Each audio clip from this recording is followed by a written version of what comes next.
الحمد لولیہ والصلاة والسلام علی نبیہ وآلہ وصحبہ وبارک وسلم۔ قال اللہ تعالی وتبارک فی القرآن المجید والفرقان الحمید۔ بسم اللہ الرحمن الرحیم۔ قل بفضل اللہ وبرحمتہ فبذلک فلیفرحوا۔ صدق اللہ مولانا العظیم وصدق رسولہ النبی الکریم الرؤوف الرحیم۔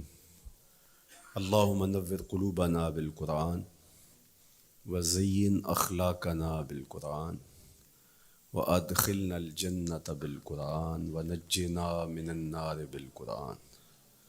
قال اللہ تعالی وتبارک فی شان حبیبہ مخبرا وآمرا ان اللہ وملائکتہ یصلون علی النبی یا ایہا الذین آمنوا صلوا علیہ وسلموا تسلیما۔ اللہم صلی علی سیدنا مولانا محمد معدن الجود والکرم صلاۃ و سلاما علیک یا سیدی یا رسول اللہ۔ حمد و تعریف و توصیف اللہ جل مجدہ الکریم کی ذات برکات کے لیے، رسول رحمت، شفیع معظم، نبی محتشم، حضور ختمی المرتبت صلی اللہ علیہ وآلہ وسلم کے حضور ناز میں اپنی عقیدتوں، ارادتوں اور محبتوں کا خراج پیش کرنے کے بعد، واجب الاحترام، ذوی الاحتشام، معزز و مکرم سامعین، خواتین و حضرات، السلام علیکم ورحمۃ اللہ وبرکاتہ۔ کتاب رحمت قرآن مجید میں اللہ جل شانہ نے ارشاد فرمایا، اے محبوب ارشاد کر دیجئے، فرما دیجئے، قل بفضل اللہ و برحمتہ، جب اللہ کا فضل اور اس کی رحمت ہو، فبذالک فلیفرحوا، تو انہیں چاہیے کہ اس فضل و رحمت کے حصول پر، اللہ جل شانہ کی اس کرم نوازی پر فرحت کا اظہار کریں، خوشی اور شادمانی کا اظہار کریں۔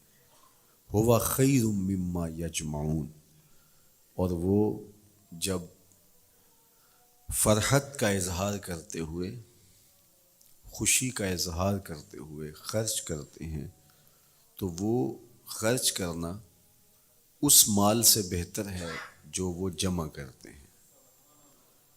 تو خوشیوں کا حصول اللہ جل شانہ کا شکر واجب کرتا ہے۔ جب کوئی بھی خوشی ملے تو ہمارے اوپر ضروری ہوتا ہے کہ ہم اللہ کا شکر ادا کریں۔ شکریہ ادا کرنے سے نعمتیں اور زیادہ ملتی ہیں، اور شکریہ ادا نہ کرنے سے نعمتوں سے محروم کر دیا جاتا ہے۔ اور یہ انسانی فطرت ہے کہ جب اسے کوئی سرشاری ملتی ہے، جب اسے کوئی نعمت، رحمت یا راحت پہنچتی ہے، تو وہ اس پر خوش ہوتا ہے۔ قرآن مجید میں ایک مقام پہ فرمایا وَإِذَا أَذَقْنَا الْإِنسَانَ مِنَّا رَحْمَةً فَرِحَ بِهَا، جب انسان کو ہماری جانب سے کوئی رحمت ملتی ہے تو وہ اس پہ خوش ہو جاتا ہے۔ آپ ایک چھوٹے سے بچے کی گال سہلائیں، اس کو ٹافی دیں، اس کے سر پہ شفقت سے ہاتھ رکھیں تو اس کا چہرہ کھل کے گلاب ہو جاتا ہے۔ ٹھٹھرتے ہوئے ماحول میں کسی کو روک کے گرم چائے پلا دے تو اس کی طبیعت میں سرشاری آ جائے گی اور وہ آپ کا شکر گزار رہے گا۔ تو یہ انسانی فطرت ہے، اس میں مسلمان ہونا بھی ضروری نہیں ہے کہ کسی بھی شخص کو آپ کوئی شے عطا کرتے ہیں، اسے کوئی خوشی دے دیتے ہیں تو وہ اس سے بہت زیادہ سرشار ہوتا ہے۔ رحمتم منا، جو لفظ قرآن نے بیان کی ہے وہ ہے رحمتم منا، یعنی ہماری جانب سے اسے کوئی رحمت ملے۔ رحمتن نکرہ ہے یہاں، کوئی رحمت ملے، عام سی رحمت ملے، فرح بہا، تو اس رحمت کے ملنے پر وہ خوش ہو جاتا ہے۔ آپ کی اگر توجہ ہو تو رحمت ملنے پہ وہ خوش ہو جاتا ہے، اور اگر رحمت للعالمین مل جائیں تو پھر اس کی خوشی کا عالم کیا ہو، پھر اس کی مسرت کی کیفیت کیا ہو۔ یہ بات ذہن میں رکھیے کہ حضور کی آمد پر مسرت کا اظہار کرنا، خوشی کا اظہار کرنا، اس میں تو کوئی اختلاف نہیں ہے، امت کا کوئی بھی طبقہ اس کا انکار نہیں کرتا کہ یہ خوشی کی بات نہیں ہے، خوشی کی بات ہے۔ ہر دور میں اور ہر علاقے کے اپنے اظہار کے سلیقے ہوتے ہیں اور طریقے ہوتے ہیں، اگر وہ شریعت کے مزاج سے متصادم نہ ہوں تو ان کو اختیار کرنے میں کوئی حرج نہیں ہے۔ پھر مرور زمانہ کے ساتھ بدلتے ہوئے تقاضے ہوتے ہیں۔ کسی زمانے میں تلواروں کے ساتھ، تیروں کے ساتھ لڑائی ہوتی تھی اور وہ جہاد اسلامی قرار پاتا تھا۔ آج کی لڑائی میزائلوں کے ساتھ اور ٹینکوں کے ساتھ ہے، اور یہ بھی جہاد اسلامی قرار پاتا ہے۔ کوئی کہے کہ تیر و تفنگ کو چھوڑ کے، نیزہ و بالا کو چھوڑ کے، شمشیروں کو چھوڑ کے یہ میزائلوں پہ آ جانا، یہ ٹینکوں پہ اور یہ جدید آلات حرب پہ آ جانا، یہ دانش مندی نہیں ہے، یہ سنت سے انحراف ہے۔ تو میاں تو سنت کے مفہوم کو نہیں سمجھا۔ اس دور میں آلات حرب وہ تھے، بدلتے تقاضوں کے ساتھ آلات حرب یہ ہوئے، تو وہ بھی عین جہاد اسلامی تھا، یہ بھی عین جہاد اسلامی ہوگا۔ اسی طرح خوشی کے مختلف طریقے ہیں۔ کسی زمانے میں بالکل پرانے لوگ جانتے ہیں، جب کسی کے ہاں خوشی آتی تو وہ گڑ کی روڑیاں بانٹتا، یہ پرانا طریقہ۔ پھر اس کے بعد پتاشے بانٹنا شروع ہو گئے لوگ، پھر اس کے بعد وہ شکر پارے آ گئے، اس کے بعد پھر لڈو آ گئے، پھر موتی چور، اور پھر نہ جانے کیا کیا۔ لیکن روح ایک ہی ہے۔ جو گڑ بانٹنے سے مسرت کا اظہار تھا، وہی آج جدید جو ہمارے پاس مٹھائی کی اقسام ہیں، ان کو بانٹنے سے بھی وہی مقصود ہے۔ کسی زمانے میں کسی کہ ہاں بیٹا ہوتا تو وہ گھر کے دروازے پہ پتے باندھ دیا کرتے تھے۔ یہ اس دور کی جھنڈیاں تھیں، اظہار کے لیے کس گھر میں خوشی آئی ہے۔ تو آج کے دور میں تو ہمیں پتے باندھے ہوئے نہیں ملتے۔ آج گھروں کے اندر ولادت مبارک کے یا مختلف طرح کے غبارے لگا دیے جاتے ہیں یا جھنڈیاں لگا دی جاتی ہیں۔ تو مختلف بدلتے ہوئے ادوار میں وہ طریقے ضرور بدلے، لیکن جہاں تک مسرت کا اظہار ہے، وہ روح بعین ہی ہر دور میں، ہر علاقے میں، ہر جو ہے وہ کلچر میں موجود ہے۔ کسی بھی خوشی پہ مسرت کا اظہار، مسرت اور سرور اور کیفیت کا اظہار، یہ انسانی زندگی ہے۔ اسلام ہمیں مسرتوں کے اظہار اور شکرانے کی صورت کے بہت سارے طریقے دیے ہیں، اس میں سے روزہ رکھنا بھی ہے۔ ان طریقوں میں سے ایک طریقہ نوافل ادا کر کے شکر کا اظہار کرنا بھی ہے۔ خیرات بانٹ کے، لوگوں کو کھانا کھلا کے مسرت کا اظہار کرنا ہے، لوگوں کو لباس پہنا کے مسرت کا اظہار کرنا ہے۔ اور اسی طرح دعوت ہے، مختلف مواقع پہ مختلف چیزیں ہیں۔ پیر کے دن حضور علیہ السلام روزہ رکھتے تھے۔ پوچھا حضور آپ پیر کے دن روزہ کیوں رکھتے ہیں؟ قال فیہ ولدت، کہا اس دن میں پیدا ہوا تھا۔ تو اپنی ولادت کا حضور دن پیر روزہ رکھ کے اللہ کے شکرانے میں دن گزارتے تھے۔ گو حضور علیہ السلام کی زندگی کا ایک ایک لمحہ رب کے تشکر میں بسر ہوتا ہے، لیکن حضور نے اس کی وجہ بیان کر دی کہ میں اس دن کا روزہ خاص طور پہ اس لیے رکھتا ہوں، فیہ ولدت، اس دن میری ولادت ہوئی تھی۔ اللہ اکبر۔ تو حضور کی ولادت اللہ کی بہت بڑی نعمت، اور اس پر شکرانہ خود میرے حضور نے ادا کیا ہے۔ علماء نے لکھا ہے کہ حضور کی ولادت کی خوشی یہ اللہ کی رضا کا سبب اور ذریعہ ہے۔ آپ نے سنا علماء سے کہ دین کا سب سے بڑا دشمن جس کا نام لے کے مذمت کی گئی وہ ابو لہب ہے۔ پورے قرآن میں کسی اور کافر کا ابو جہل کا نام بھی نہیں، عتبہ عتیبہ اور امیہ کا نام بھی نہیں ہے، لیکن نام لے کر کے مذمت اگر کسی شخص کی گئی وہ تو ابو لہب کی گئی۔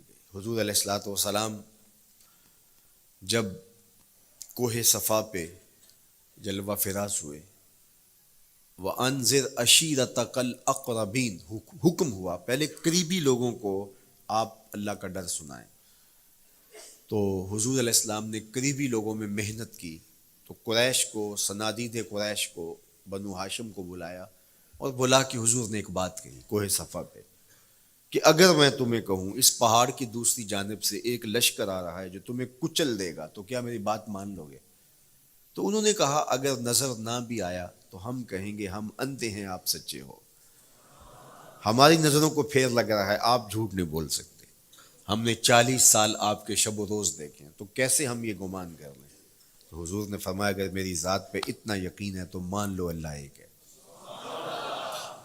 تو ابو لہب سب سے پہلے بولا تبا لک ھنالک سائر الیوم الہذا جمعتنا، معاذ اللہ، کہ آپ کا معاذ اللہ ہاتھ ٹوٹ جائے، آپ نے اس لیے ہمیں جمع کیا تھا؟ تو اللہ تعالیٰ جل شانہ نے اس کا جواب دیتے ہوئے ارشاد فرمایا تبت یدا ابی لہب وتب، ظالم تیرے دونوں ٹوٹ جائیں، ظالم تیرے دونوں ٹوٹ جائیں۔ تو ابو لہب کا نام لے کے مذمت کی گئی، لیکن یہ بدترین کافر جب حضور کی ولادت ہوتی ہے تو اس کی لونڈی سویبہ اس کو جا کے خبر دیتی ہے کہ تیرے مرحوم بھائی کے گھر بیٹا پیدا ہوا ہے۔ تو یہ بہت خوش ہو گیا، اس لیے نہیں کہ نبی تشریف لائے ہیں، اس لیے کہ میرے مرحوم بھائی کے گھر میں چراغاں ہوا۔ تو بھتیجا ہونے کے ناطے اس کو ایک سرشاری اور خوشی ہوئی، اور لونڈی کے خبر دینے پر اس نے اشارے سے اس کو کہا جا تو آزاد ہے۔ اللہ اکبر! یہاں سے یہ بھی سمجھیں کہ حضور نے صحن کائنات میں قدم رکھا، غلاموں کو آزادی ملنے لگی، غلامی کی زنجیریں ٹوٹنے لگی۔ تو صحابہ کو کہا جا تو آزاد ہے۔ خیر ابو لہب کی ساری زندگی آپ کو پتہ ہے، لیکن جب مر گیا تو حضرت عباس رضی اللہ تعالیٰ عنہ کو خواب میں ملا۔ انہوں نے کہا سنا کیسی بیت رہی ہے؟ اس نے کہا سخت مشکل میں ہوں، ڈاڑھی تکلیف ہے، حضور کی مخالفت بڑی مہنگی پڑی، لیکن اتنا ہے کہ جب پیر کا دن آتا ہے جس انگلی سے اشارہ کر کے لونڈی کو آزاد کیا تھا اس سے ٹھنڈا اور میٹھا مشروب بھی ملتا ہے اور عذاب میں بھی کچھ کمی ہوتی ہے۔ شارع مسلم امام نووی کے استاد امام ابو شامہ جو بہت بڑا نام ہے حدیث میں، وہ فرماتے ہیں جب ایک کافر کو حضور کو نبی سمجھ کے نہیں بھتیجا سمجھ کے خوشی کرنے کا بھی صلہ ملتا ہے تو ایک مومن جو حضور کا غلام ہے اور حضور کو امام اور مقتدا اور نبی رسول اور محبوب سمجھ کے خوشیاں کرتا ہے اس کو اللہ کتنا کچھ عطا کرے گا۔ دوستاں کجا کنی محروم تو کے بعد دشمنا نظر داری، جب تو دشمنوں کو اتنا دیتا ہے تو دوستوں کو کتنا عطا کرے گا۔ تو حضور کی آمد پر مسرت کا اظہار، بشاشت کا اظہار، یہ اہل ایمان کا طریقہ رہا ہے۔ ہاں جو اس کا انداز ہے، کسی کو نوافل میں زیادہ سرور ملتا ہے وہ نوافل کثرت سے پڑھ لے، کسی کو زیادہ سرور روزے میں آتا ہے تو وہ روزے رکھ کر کے اس شکرانے کو ادا کرے، کوئی ذکر کی مجلس سجا لے، مختلف طریقے موجود ہیں۔ حضور علیہ السلام تشریف لائے، صحابہ بیٹھے ہوئے تھے، صحیح مسلم میں روایت ہے، سنن نسائی میں ہے اور بھی کتب حدیث میں، محفل بپا تھی تو حضور نے آ کہا ما اجلسکم، کیوں بیٹھے ہوئے ہو؟ تو جو انہوں نے جواب دیا وہ سنیے، جلسنا نذکر اللہ ونحمدہ علی ما ہدانا لدینہ ومن علینا بکا، حضور ہمارے بیٹھنے کا مقصود یہ ہے کہ ہم اللہ کا شکر ادا کر رہے ہیں اس بات پر کہ اس نے ہمیں ہدایت دین عطا کی، ومن علینا بکا، اور آپ کی صورت میں ہمارے اوپر احسان کیا، ہمیں آپ عطا ہوئے، اس پر اللہ کا شکر ادا کرنے کی مجلس سجائے بیٹھے۔ اب بات تو سادہ سی تھی، لیکن میرے حضور نے ان سے کہا کیا تم اس بات پہ قسم دے سکتے ہو کہ اسی لیے بیٹھے ہو؟ تو انہوں نے کہا جی ہم قسم دیتے ہیں، ہم اسی لیے بیٹھے. فرمایا اٹھاؤ قسم. تو صحابہ نے باقاعدہ قسم دی، ہم قسم اٹھاتے ہیں، ہمارے بیٹھنے کا مقصد یہ ہے کہ اللہ کا شکر ادا کر رہے ہیں، اور آپ کی صورت میں جو انعام خداوندی ملا ہے اس پر اللہ تعالیٰ کا شکریہ ادا کر رہے ہیں. حضور نے باقاعدہ ان سے قسم لی، اور انہوں نے باقاعدہ قسم دی. اب صحابہ کو حیرت تو تھی کہ یہ موقع قسم کا تو نہیں تھا، لیکن حضور نے قسم لی ہے، کیوں؟ حیرت تو استجاب کی کیفیت تھی. حضور علیہ السلام نے فرمایا صحابہ میں تم سے جو ابھی قسم لی ہے یہ کسی تہمت کی بنیاد پر نہیں لی، یعنی تمہارے قول کی صداقت میں مجھے کوئی شک نہیں تھا کہ میں نے قسم سے تصدیق کی ہو، بلکہ اس کا سبب اور تھا. بعض اوقات قسم اس لیے کی جاتی ہے کہ کسی متردد ذہن کو مطمئن کرنا ہوتا ہے، اور بعض اوقات قسم واقعہ کی اہمیت کو بڑھانے کے لیے کی جاتی ہے. کوئی بندہ کہہ رہا ہے کہ جناب فلاں صاحب آ رہے ہیں ہمارے گھر میں، مہمان آ رہے ہیں، تو گھر کے اچھا کہتا ہاں قسم اللہ کی، تو اس کا یہ مطلب نہیں کہ اس کے شک ہوتا ہے، اس کی خوشی اور اس کی مسرت کے اظہار کو بڑھانے کے لیے وہ کہتا ہے کہ ہمارے گھر کے اندر آج فلاں آ رہا ہے، تو وہ کہتا اچھا کہتا ہاں ہاں قسم اللہ کی وہ آ رہا ہے. تو یہ متردد کا شک دور کرنے کے لیے قسم نہیں ہے، یہ بلکہ اس کی خوشی اور سرشاری کو پختہ کرنے کے لیے ہے. تو عربوں میں قسم مختلف وجہ سے کی جاتی تھی.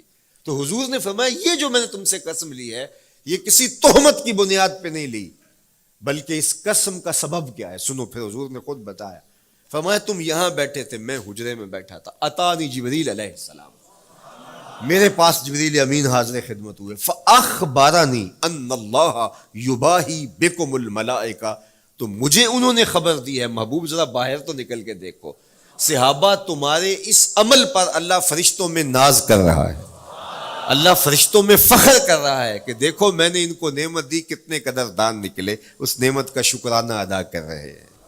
اور آج اگر ہم اپنے گھر میں بیٹھ کے، اپنی مسجد میں بیٹھ کے حضور کی صورت میں انعام خداوندی کا شکریہ ادا کرتے ہیں تو اللہ کی رحمتوں سے بعید نہیں کہ اللہ فرشتوں سے کہے دیکھو صدیاں بیت گئیں یہ آج بھی شکرانہ ادا کر رہے ہیں، اور یہ بات میری اور آپ کی بخشش کی ضمانت قرار پائے. تو حضور کی صورت میں جو انعام ہوا، حضرت حسان بن ثابت اکثر کہا کرتے تھے منا علینا ربنا ام بعث فینا محمدا، ہمارے رب نے ہمارے اوپر احسان کر دیا ہے کہ محمد عربی عطا کر دیے. ساری زندگی سجدے میں سر رکھ کے شکر ادا کرتے رہیں، حق کے شکر پھر بھی ادا نہ ہو. میں تو کہا کرتا ہوں ہمارے بدن پہ اتنے بال نہیں ہیں جتنے رسول اللہ کے احسانات ہیں. ہمارا بال بال قرض رسالت میں جکڑا ہوا ہے، ساری زندگی ان کے گیت گائیں. میں ایک رات کے میلاد کا صرف قائل نہیں ہوں کہ ایک رات میلاد کر لو اور پورا سال چھٹی، ساری زندگی حضور کا نام جپو، ساری زندگی حضور پہ درود پڑھو، لمحہ لمحہ حضور کے ذکر کا چراغاں کرو. صرف اپنے گھروں میں، اپنی چہار دیواریوں میں اور اپنے بازاروں میں جھنڈیاں ہی نہ لگاؤ، بلکہ دل کے ایک ایک فرد پہ نام محمد کی جھنڈی لگاؤ. صرف منڈیروں پہ چراغاں ہی نہ کرو، بلکہ دل کی اندھیر گلیوں میں بھی حضور کے نام کا چراغاں کرو، اندر بھی روشنی ہو باہر بھی روشنی ہو. حضور پہ درود پڑھو، حضور کا ذکر کرو، اپنے بچوں کو بٹھا کر کے حضور کے قصیدے سناؤ، حضور کی شانیں سناؤ، حضور کی سیرت بتاؤ انہیں. اپنے گھر کے ماحول کے اندر، اپنی مسجد میں، اپنی گلی میں، اپنے دوستوں میں حضور کا ذکر کرو. دوستوں آپس میں بیٹھو تو کہو یار اللہ کا کتنا کرم ہو گیا کہ اللہ نے ہمیں حضور عطا کر دیا. دوستوں میں بیٹھے جب یوں بات کرو گے تو اللہ کی رحمتیں کس قدر تمہارے اوپر برسیں گی. اپنی عقیدتوں کا اظہار کرو، وہاں کمیت نہیں دیکھی جاتی، وہاں کیفیت دیکھی جاتی ہے، وہاں مقدار نہیں دیکھی جاتی، وہاں معیار دیکھا جاتا ہے. وہ چہرہ اور چہرے کا تل نہیں دیکھتے، وہ بندے کا دل دیکھتے ہیں. وہ دیکھتے ہیں کون کس خلوص کے ساتھ محبت لے کر کے آیا ہے. شاہ ولی اللہ محدث دہلوی بہت بڑا نام ہے، تمام مکاتیب فکر کے نزدیک معتبر نام ہے. شاہ ولی اللہ محدث دہلوی فرماتے ہیں میرے والد شاہ عبد الرحیم محدث دہلوی ہر سال حضور کا میلاد کرتے تھے، اور اپنی استطاعت کے مطابق لوگوں میں، آنے والوں میں کچھ کھانا بھی تقسیم کرتے. ایک سال حالات اتنے پتلے تھے کہ ان کو میسر نہ تھا کہ لوگوں کو بھرپور کھانا کھلا سکیں، لیکن کہا چلو ناغہ نہ ہو، ایک تسلسل ہے جاری رہے، تو انہوں نے چنے بانٹ دیے بعد میں. لیکن دل میں تشویش تھی کہ اس مرتبہ من کی منشا پوری نہیں ہوئی، تو اسی حالت میں سو گئے، سوئے تو مقدر جاگا، حضور کا دیدار نصیب ہوا، اور جس نے حضور کو خواب میں دیکھا اس نے حضور کو ہی دیکھا۔ من رآنی فی المنام فقد رآنی، فرمایا جس نے مجھے خواب میں دیکھا اس نے مجھے ہی دیکھا۔ فإن الشیطان لا یتمثل بی، شیطان میری مثل ہو ہی نہیں سکتا، خواب میں آ کر بھی حضور کی مثل ہونے کا دعویٰ نہیں کر سکتا، جس نے مجھے دیکھا اس نے مجھے ہی دیکھا۔ اور دوسری بات، حضور جس کے خواب میں آئے قصد، ارادے اور مرضی سے آئے۔ تیسری بات، حضور علیہ الصلوۃ والسلام نے خواب میں کسی کو کچھ عطا کیا تو وہ حقیقت میں عطا کیا۔ ویسے میں خواب میں کسی سے کچھ لیتا ہوں، آپ خواب میں کسی سے کچھ لیتے ہیں یا کسی کو کچھ دیتے ہیں تو وہ محض خواب ہوتا ہے۔ آپ نے کسی سے قرض لینا ہو تو وہ خواب میں آ کے ادا کر دے تو صبح اٹھ کے کھاتے سے نام کاٹ دیں گے؟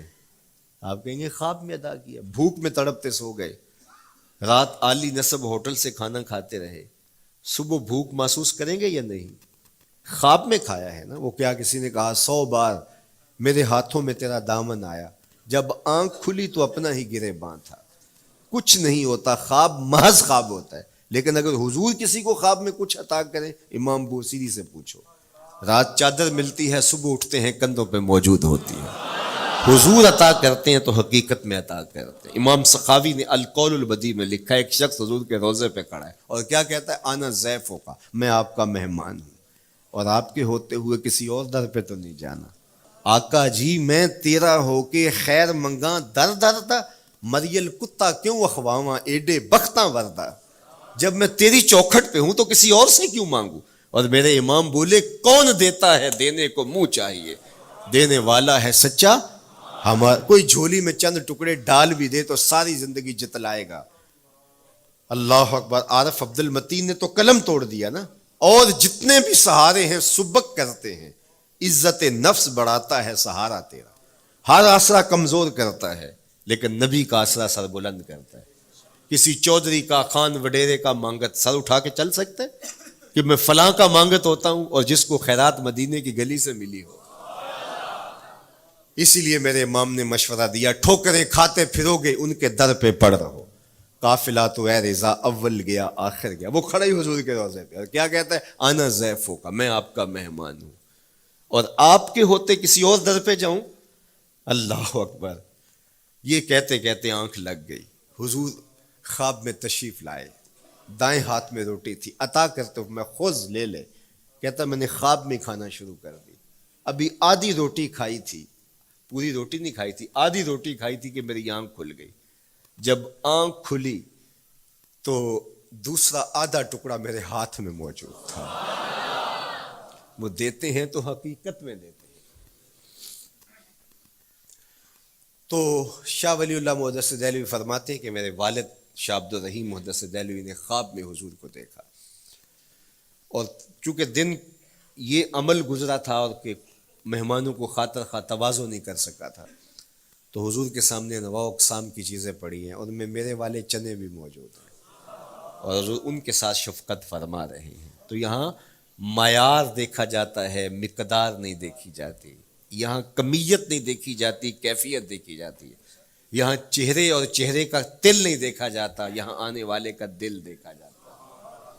یار چہرہ تو چمکدار تھا، اسی لیے ابو لہب کہتے ہیں نا شعلے کی طرح چمکتا ہوا، لیکن جہنم کا ایندھن بنا، اور کالے رنگ والا، ہونٹ موٹے ہیں، لیکن کعبے کی چھت میں کھڑا اذان دے رہا ہے۔ اذان ازل سے تیرے عشق کا ترانہ بنی، نماز تو اس کی دید کا ایک بہانہ بنی، ادائے دید سراپا نیاز تھی تیری، کسی کو دیکھتے رہنا نماز تھی تیری۔ تو عقیدتوں کے رنگ اور محبتوں کے رنگ حضور علیہ السلام کے ساتھ جب کوئی پیش کرتا ہے تو رائے گانی جاتی۔ یہ وفاداروں کا در ہے، یہاں بے وفائی کا تصور ہی نہیں ہے۔ وہ ہاتھ پکڑتے ہیں تو پھر چھوڑتے نہیں ہیں، اس لیے ان سے محبت کا ربط قائم کیجیے، اپنی اولادوں کو حضور کا پیار سکھائیے، اپنے گھروں میں میلاد کیجیے۔ لازم نہیں ہے کسی عالم دین کو بلاؤ، آپ اپنے گھروں میں حضور علیہ السلام پر درود پڑھیے گا، بچوں کو بٹھائیے گا اور حضور کی سیرت کا کوئی واقعہ ان کو سنائیے گا۔ صحابہ اپنے بچوں کو بٹھا کر کے حضور کی سیرت بتایا کرتے تھے، حضور کا نقشہ بتایا کرتے تھے، حضور کے شمائل ذکر کیا کرتے تھے، اور کوئی صحابی ملتا تو تابعین جمع ہو جایا کرتے تھے اور اسے پوچھتے تھے اچھا بتاؤ حضور کی صورت کیسی تھی، زلفیں کیسی تھی. یہی میلاد ہے نا. میلاد میں حضور کے فضائل کا ذکر ہوتا ہے، شمائل کا ذکر ہوتا ہے، خصائل کا ذکر ہوتا ہے. اور موسم حج کا ہے. ایک اونچے ٹیلے پہ حضرت سیدنا ابو طفیل چڑھ گئے. یہ آخری صحابی ہیں، اس کے بعد کوئی صحابی نہیں. آخر میں سب سے آخر میں فوت ہوئے 110 ہجری میں. حضور کے وصال کے 100 سال بعد تک زندہ رہے. اونچے ٹیلے پہ چڑھ گئے اور لوگوں کو کہا لوگوں آؤ، اس وقت روئے زمین پہ میرے علاوہ کوئی نہیں جس نے حضور کو دیکھا ہے. بس انہی آنکھوں نے حضور کو دیکھا ہے. کیا ناز ہے. میرے ایک استاد ہوتے تھے سر محمد علی حاشر، اللہ ان کی قبر پہ رحمت نازل کرے. تو وہ بڑے بڑے مشاہیر اہل سخن سے ملے تھے تو وہ بات کرتے تھے. میں مولانا ظفر علی خان کا مصاحب رہا ہوں، میں نے اقبال کو دیکھا ہے. داغ دہلوی نے اپنے شاگردوں سے کہا تھا آنے والی صدیاں تم پہ ناز کریں گی اے لوگو، تم نے داغ کو دیکھا، تم نے داغ سے باتیں کی ہیں. یار جس نے داغ دہلوی کو دیکھا ہے وہ تو ناز کریں، جس نے اقبال کو دیکھا ہے وہ تو فخر کریں، جو مشاہیر اہل سخن کے پاس بیٹھتا رہا ہے وہ تو فخر کریں، اور جس کی آنکھوں نے جمال محمد عربی دیکھا ہے وہ اپنے مقدر پہ ناز کیوں نہ کریں. تو کہا لوگوں آؤ، اس وقت روئے زمین پہ میرے علاوہ کوئی نہیں جس نے حضور کو دیکھا ہو، آؤ مجھ سے حضور کی باتیں سنو. لوگ جمع ہو گئے اور کہا صف لنا رسول اللہ، تم نے حضور کو دیکھا ہے تو بتاؤ حضور کیسے تھے. تو حضرت ابو طفیل نے 3 لفظوں میں حضور کا حلیہ بیان کیا، یاد کر لو. حضرت ابو طفیل نے کہا کان رسول اللہ صلی اللہ علیہ وسلم ابیض ملیحا مقصدا. ایک تو چٹے رنگ کے تھے، ایک تو حضور کا رنگ گورا تھا. دوسری بات ملیحا، حضور کا حسن نمکین تھا. اور تیسرا مقصدا، حضور متوازن تھے، نہ قد لمبا نہ قد پست، سوا صدر والبطن، سینہ اور پیٹ برابر. لیسا بالطویل الممغط ولا بالکثیر المتردد، نہ پست کے عجیب دکھائی دیں نہ اتنے لمبے کے عجیب لگیں بلکہ درمیانہ قد. لیکن اذا جامع القوم غامرہم، سن لو حضور کا قد تو درمیانہ تھا لیکن جب لوگوں کے درمیان چلتے حضور کے کندھے لوگوں کے سروں سے اونچے دکھائی دیتے. یہ اللہ نے شان دی اپنے محبوب کو. مکھ چند بدر شاہ شانی، متھے چمک دی لاٹ، کالی زلف تے اکھ مستانی.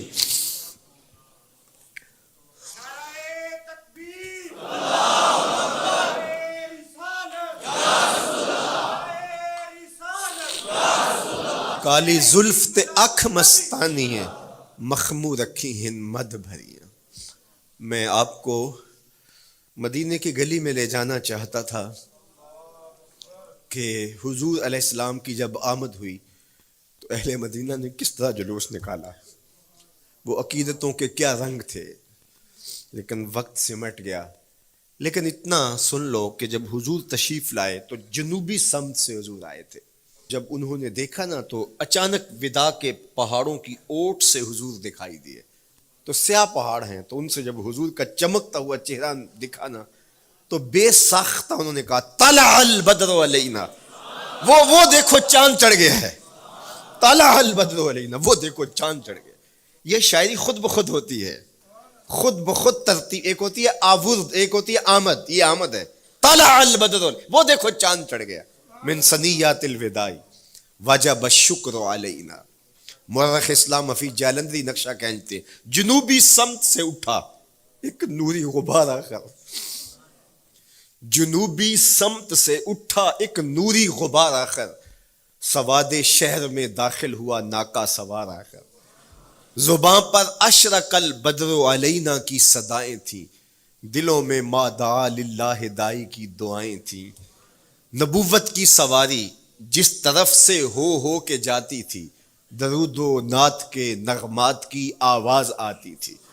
کہیں معصوم ننھی بچیاں تھیں دف بجاتی تھی، رسول پاک کی جانب اشارے کر کے گاتی تھی اور کہتی کیا تھی؟ ہم ہیں بچیاں نجار کے عالی گھرانے کی، خوشی ہے آمنہ کے لال کے تشریف لانا. خوشی ہے آمنہ کے لال کے. عجیب رنگ بکھرے ہوئے تھے.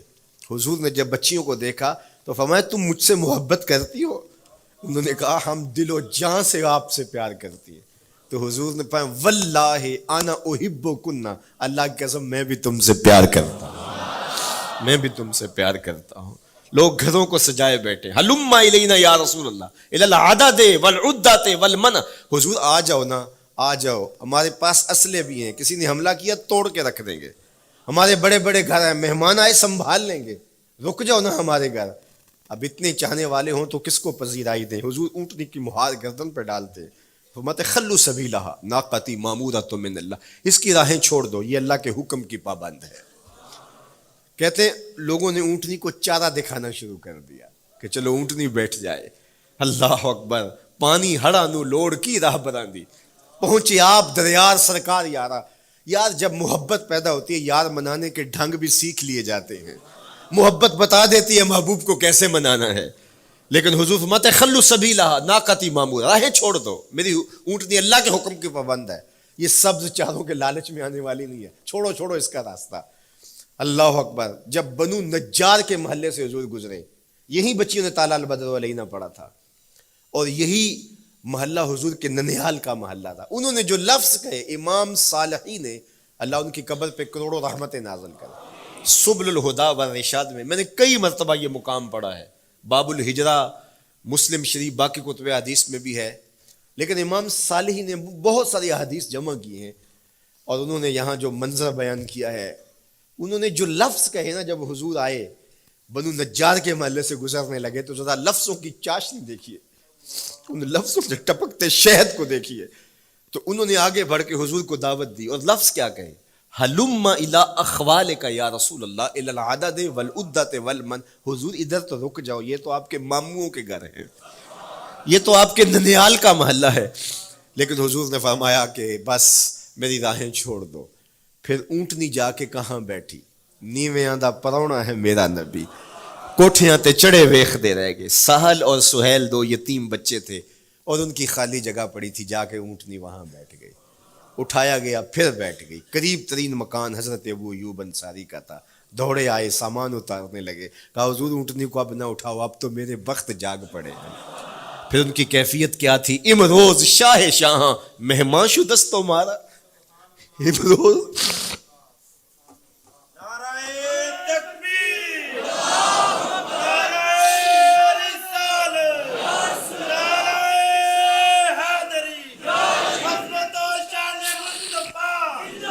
امروز شاہ شاہاں مہمان شدست و مارا، جبریل با ملائک درباں شدست و مارا. وہ کہتے ہیں آج شاہوں کا شاہ میرے گھر کا پرونا بن گیا ہے. یہ ابو ایوب انصاری کے جذبات ہیں. آج شاہوں کا شاہ، آج خسرو حسینہ ماہ نازنینہ، آج امام الانبیاء میرے گھر کا پرونا بنا ہے. کہاں میں کہاں نکھتے گل، باد صبا تیری مہربانی. کبھی اونٹنی کے پاؤں چوم رہے ہیں، تیرے بخت کے تو میرے گھر تک لے آئی.